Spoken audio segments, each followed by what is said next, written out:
Hey Jim, welcome to the 2019 OEC golf event. Just want to give you an opportunity here to view your swing at regular speed. We'll let that play on through, put you back in your dress position, and then we'll go ahead and take a look at a few things for you. So while we got you back here in your setup, posture looks really good. Your spine is nice and straight and on a tilt. Legs come down into a nicely unlocked position. Arms hang down nice and naturally out in front of you, and the club works out to the golf ball. So really good posture here in association with good balance as well, not too far in your toes or your heels. Next thing we want to observe has to do with your alignment. We can see your feet are set up in a very closed stance. Now, theoretically, your knees, hips, forearms, and shoulders should line up to your feet. And theoretically, your club face is supposed to run parallel to your feet. Parallel lines on camera would have an appearance of converging. So with that scenario, if your knees, hips, forearms, shoulders, and your club face were all running parallel to your feet, we can clearly see that you're set up way over to the right here when the intended target is over here. So something else I want to point out. Obviously, you're not setting your club face up parallel to your feet and aiming in that direction towards the red flag. What we can see is that your knees are following the same direction as your feet. Your hips open up a little, so they're not going as far right.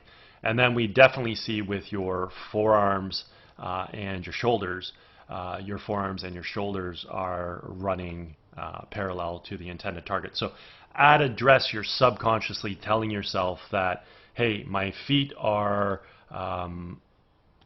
going to the right. Subconscious brain understands that the target's back over here to the left. So you're basically already telling yourself you got to get the ball going that way in that direction. If you do happen to swing the club on plane relative to your alignment, obviously what would happen is you'd start the ball out towards where we showed you that you were set up. Ball would get out there. You'd have to flip your hands, impart a ton of right to left spin on the ball, and create this pretty heavy draw or hook back on line. If you don't swing the club on plane, start the ball to right and flip the hands, then what would happen is you'd swing the golf club from over the top, outside to inside, and then you'd be trying to pull the ball back online. And then at that point in time, the end result is going to be indicative of what the club face does. And we can go ahead and take a look at that here in a few minutes. Let's just do a little split screen comparison here between you and Jordan Spieth. We've got some color-coded lines on the screen to use as visual reference. We can see that your postures are quite similar with the spine, the legs, the arms, but look at the alignment. Again, you can see that your feet are way, way out to the right, so are your knees in comparison to Jordan. But then your forearms and your shoulders look exactly like he does. So it would be ideal to get your feet and knees running in the same direction as your forearms and your shoulders.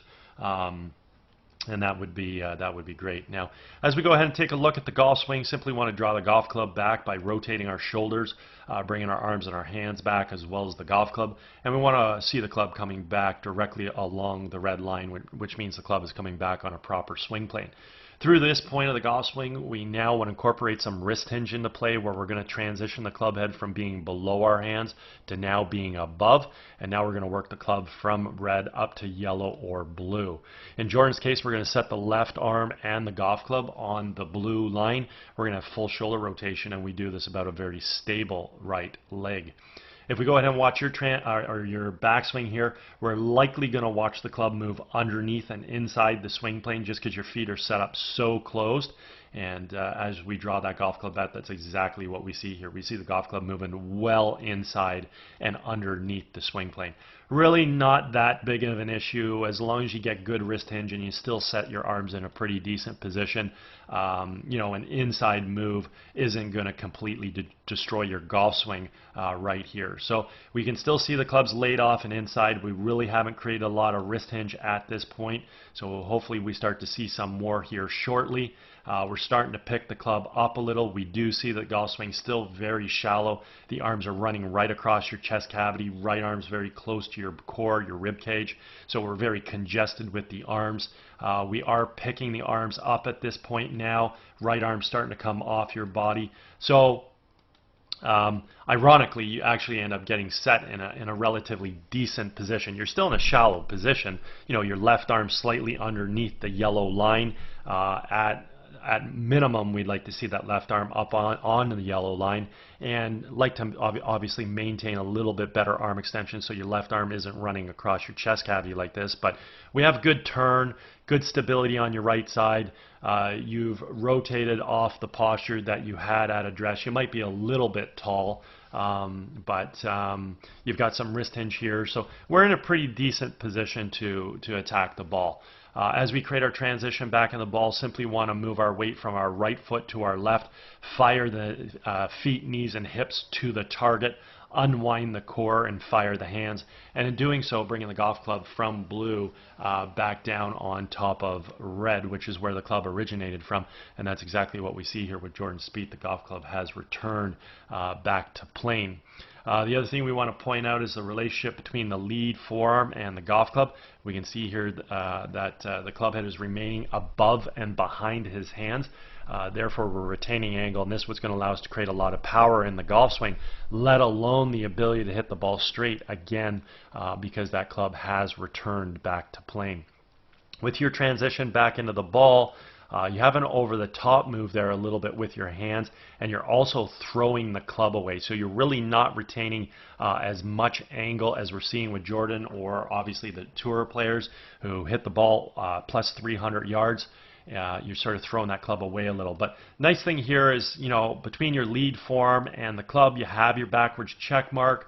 The club is returning back to plane. So, you know, creating some distance is not going to be an issue, and also being able to hit the ball relatively straight should be pretty decent as long as this club continues to fall back onto plane. So let's go ahead and track and see what the club head did next frame. Let's see here. Yeah, so it falls onto plane. It might fall a little bit out in front. So if we just sort of track the club coming in, we can see that you stay on top of the plane the whole way into the ball. So you will be attacking the ball a little bit from outside to inside, but this is a good scenario for you because, again, where were you aiming? Yeah, you're aiming way out to the right. So we do have a little over the top move that's going to swing the club on an out to in path, hopefully help you pull the ball towards your intended target, and then also maybe a little flipping with the hands, a little right to left spin. It'll help you hit a little bit of a pull draw back on line there. So it's a good compensation. Unfortunately, compensations are tough to do repetitively over and over and over to create consistency. So with Jordan, I mean, he's simply attacking the ball directly from this red line, so directly from plane, and this is ultimately what allows us to hit a straight golf shot in accordance to our alignment. So the three things we need to be consistent and hit straight golf balls are: we have to aim well, feet have to run parallel left of our target line, the club has to return back onto the red line, back onto plane, and then the last thing that needs to happen is the club face has to square up via having a good grip. Okay? So in your case, you're aiming way right, coming a little over the top, swinging the club from an out to in path. Now if we time the club face okay, everything will line up and turn out to be an okay shot with either what I refer to as a pull straight shot, or a subtle pull draw, or a subtle pull fade. Neither one of those is going to hurt you. But as we go ahead and take a look at your path, what is going to hurt you is if you over-release the club or under-release the club.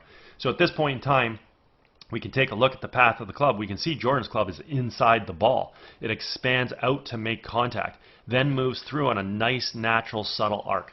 So he's going to hit a straight shot because he's aimed well, good downswing plane, club face squares up via having a good grip.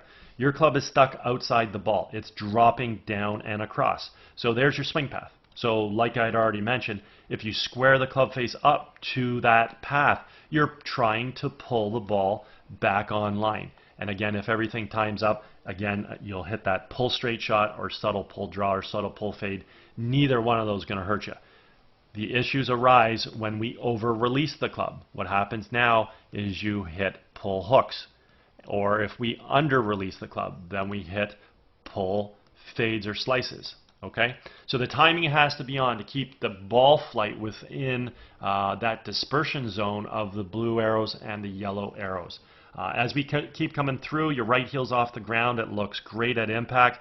We watch Jordan continue to move through to the finish. The right heel keeps coming up off the ground on the toe of the right foot. That allows the weight to finish on the left side, the hips to square around, and now our hands are high with full shoulder rotation through the golf shot. As we come through for you, excellent footwork through the hitting zone there, and that's allowing you to move up and through into a really good finish. Overall, some really excellent athletic qualities in your golf swing. I really like how your hands work. They draw back and they fire through. Your core works well. You coil back, you uncoil through. You get yourself through to a good finish because you have good footwork. We just see that, the backswing comes inside, gets shallow, the arms stay a little cemented to your body, they set themselves a little shallow. We're obviously aimed out to the right too far, and now we've got to make a compensation. Your compensations are you come a little over the top and you swing that golf club from over the top and a little out to in path, and then trying to shut the club face down. So your typical shot is what we refer to as a pull draw. When you hit the ball well, you'll hit subtle pull draws. Okay? If the timing's not on, then it's going to be too much of a pull hook, and if the timing's off and you leave that face open, you're definitely going to block this ball out to the right. But great athletic qualities. Again, if you time it all up, you're going to hit great golf shots. If you don't time it up, then you're going to see some variance in your dispersions from left to right tendencies. Okay? Anyways, I hope you had a great day. Hope you enjoyed getting an opportunity to see your swing on video. If at any point in time you ever want to work on any of these aspects of your golf game, certainly feel free to reach out. I teach over at Glen Abbey in Oakville, where the event was held. I'd be happy to structure a program for you.